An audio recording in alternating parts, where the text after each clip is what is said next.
Artist ফোরামের general কর্মী হিসেবে আমি বলছি, যেহেতু বহু দিনের কর্মী আমরা, যবে থেকে আর্টিস্ট ফোরাম নিজে হাতে মানে তৈরি করা হয়েছিল, যখন আমাদের ভীষণই কাছের রেসপেক্টেড শ্রী প্রসেনজিৎ চ্যাটার্জি এবং আমাদের যারা স্টলওয়ার্ডস তারা, যেরকম সৌমিত্র জেঠু ছিলেন, তারা সবাই মিলে আমাদের অধিকারের জন্য আমাদের যাতে একটা বেসিক রাইটসে আমরা থাকতে পারি, টিকে থাকতে পারি, ইন্ডাস্ট্রি যাতে ঠিক করে ফাংশনাল হয়, এই ট্রেডটা যাতে স্মুথলি চলে, সেই জন্যই এগিয়েছিলাম। সেই লক্ষ্যে কিন্তু আমরা এখনও আছি, মানে স্থির হয়েই আছি।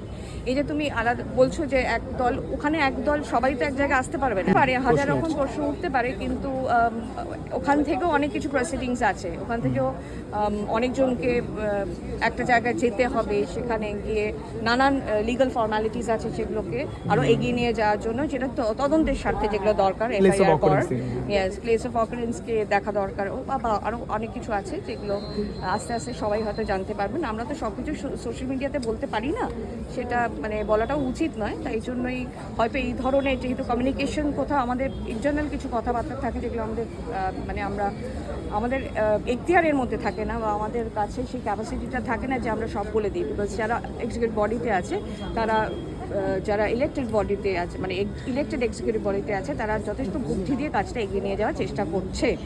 আর এবার তাড়াহুড়োতে অনেক কিছুই নষ্ট হয়ে যেতে পারে বলেই আমাদের স্টেপ বাই স্টেপ, কারণ কেউ রাতের পর রাত ঘুমোয়নি। যবে থেকে আমরা অরুণোদয়কে হারিয়েছি, বা রাহুল অরুণোদয় ব্যানার্জি, আমরা বাবিন বলেই আমরা অভ্যস্ত, এত কাজ একসাথে করেছি বলে, যে যা ওকে হারিয়ে ফেলাটা একটা শখ, সবাই একটা ডিনায়ালের মধ্যে আছে, পরিবার থেকে আরম্ভ করে বন্ধু বান্ধব, সহতীর্থরা, ওর ফ্যান্সরা, ওর ফলোয়ার্সরা, ওর সহজ কথার দর্শকরা, সবাই ডিনায়ালের মধ্যে আছে। সুতরাং এটাকে মেনে নিতে পারছে না। আর এরকম অবঘাতে মৃত্যু, আর যখন ওয়াকিং আওয়ার্সে সেই মানুষটা চলে গেছে, তখন এর একটা নিরপেক্ষ তদন্ত আমরা সবসময় দাবি করছি। আর সেটা আমার মনে হয় প্রত্যেকটা, মানে এই তো শুধু আজকে একটা মিছিল হলো রাহুলকে নিয়ে, আরও অনেক মিছিল হতে পারে, আরও, হ্যাঁ, এইটা চলবে।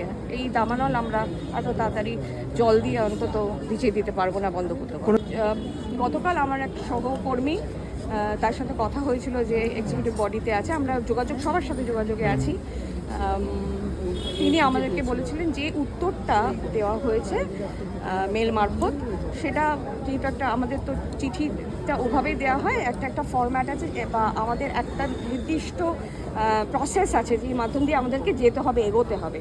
তো তখন তাদের যেই প্রশ্নগুলো তোলা হয়েছিল আর্টিস্ট ফোরাম থেকে, সেগুলো কিন্তু তার সদুত্তর পাওয়া যায়নি।